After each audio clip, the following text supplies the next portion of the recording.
증인 신청하신 거 보면 과거 권력과 미래 권력에 대한 검증이신 것 같은데 지금 여기는 대통령 비서실에 대한 검증이라서 현재 권력에 대한 검증이어야 하거든요. 문재인 대통령, 그의 딸, 아들, 사위, 부인, 뭐 청와대 가족 사진이라도 찍어주시려는 건지 아니면 청와대 소속했던 비서관들 다 나오라 그래서 청와대 오비 사진을 찍어주시려고 하는 건지 현재 권력에 대한 검증이 어려우신 건 알겠습니다. 그렇다고 해서 대통령 비서실 국정감사를 하는데 여기 쭉 비서실에 계신 분들 나와 있는데 문재인 정부 때 이렇게 했다 저렇게 했다를 따지는 게 지금 글쎄 언론들이 납득을 할지. 그리고 감사원 헌법적 독립기관이라고 하지만 검찰이 열심히 하고 있지 않습니까? 뭐 말씀하신 사건들에 대해서 아주 이접도 뒤지고 있기 때문에 그런 불안감을 좀 내려놓으시고 검찰을 믿어보시면 어떨까 생각이 들고요. 제가 좀 황당했던 것은 이재명 대표, 그러니까 이제 대통령 비서실 국감에 이재명 대표를 부르자는 것은 그 뭔가요? 국민의힘으로서는 이제 대통령 자질이 있는지를 좀 확인해보고 싶으신 것인지 모르겠는데 양당 대표회담 모두 발언 중 계엄 발언에 대한 입장 배경 및 사실관계를 확인하고 싶으시면 그 한동훈 대표님한테 여쭤보시면 되지 않겠습니까? 두 분이 회담한 사이인데 그런 의견을 묻자고 이재명 대표를 비서실에 부르면 미래 권력으로 너무 인정하시는 것 같아서 제가 약간 평론가적 입장에서 말씀드리면 이렇게 해서 꼭 이재명 대표를 키워주실 필요가 있나 좀 생각이 듭니다.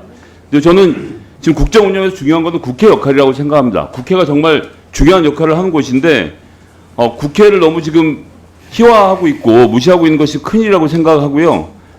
다른 말씀보다도 우리 조선일보 김대중 주필의 칼럼 공정에 어긋나면 그 누구도 어느 권력자도 가치 없고 상식을 벗어나면 지금 누구든 심지어 대통령 자신과 가족도 대가를 치른 엄격한만이 국민의 공감을 살 것이다. 그래야 나라가 보수의 정체성 위에 바로 선다. 이게 벌써 나온 지가 1년이 넘는 얘기입니다. 이 말씀을 좀 새기시고 현재 권력에 대해서 우리가 철저하게 검증함으로써 새롭게 국회가 자기 역할을 했으면 좋겠다는 말씀드리겠습니다. 마치겠습니다. 예, 김성희 의원님 수고하셨습니다. 다음은 주진우 의원님 토론해 주십시오. 이재명 대표 말씀하셨는데 지금 증인 신청한 내역들을 쭉 보면은 기존 관례에도 안 맞고 기본적으로 이재명 대표 방탄을 위한 이 증인 신청이다 이렇게 보는 겁니다. 그래서 여야 균형을 위해서 같이 신청을 한 것이고요.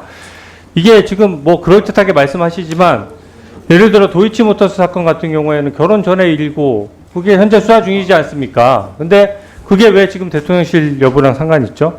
그리고 이때까지 제가 여기 있는 증인들 중에 법사위에서 불렀던 증인들도 엄청 많습니다. 예를 들어 어제 같은 경우에요.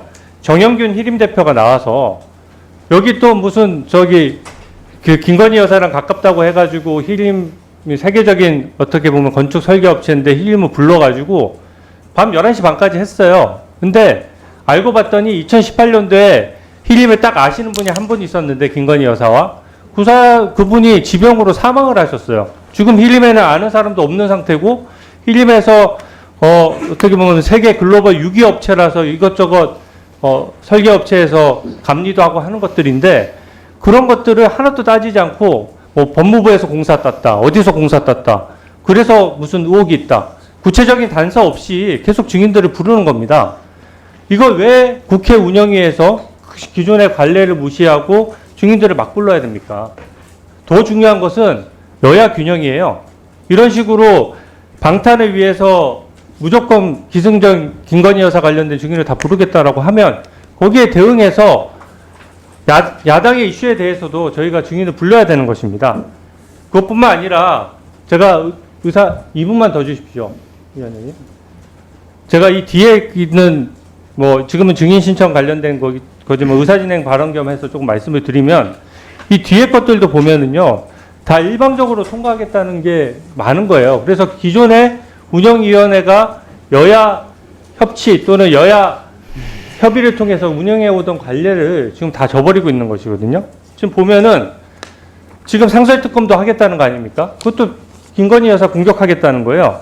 근데 그게 보면은 이미 숙려기간도 경과되지 않았는데 오늘 안건 올린 거 보니까 보나마나 야당에서 일방적으로 의결하려고 하는 것으로 보여지고요. 상설특검 같은 경우에는 또 추천 방식이 위헌적입니다. 여야 2명씩 추천하기로 돼 있던 기존의 방식은 존경하는 민주당 정성호 의원님께서 법안 발의하실 때 강력히 주장했던 내용이에요. 근데 지금 입장 바뀌었다고 갑자기 야당이 의혹 제기하고 야당이 특검을 고르겠다? 이런 상설 특검은 기본적으로 위헌적인 규정이고요. 만약에 이게 가능하다라고 하면 기존에 왜 불필요하게 특검 법안 그렇게 열심히 발의했습니까? 상설 특검으로 처음부터 하시죠.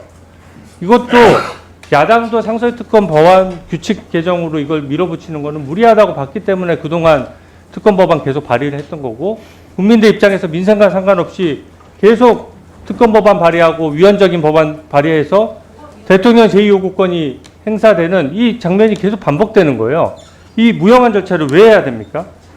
기본적으로 이 규칙 개정은 헌법소원이나 권한쟁의 심판의 대상이 될 뿐만 아니라 이런 식으로 위헌적인 규정이라고 하면 대통령이 제2요구권을 행사하는 것처럼 특검을 임명하지 않을 책무가 저는 있다고 생각합니다.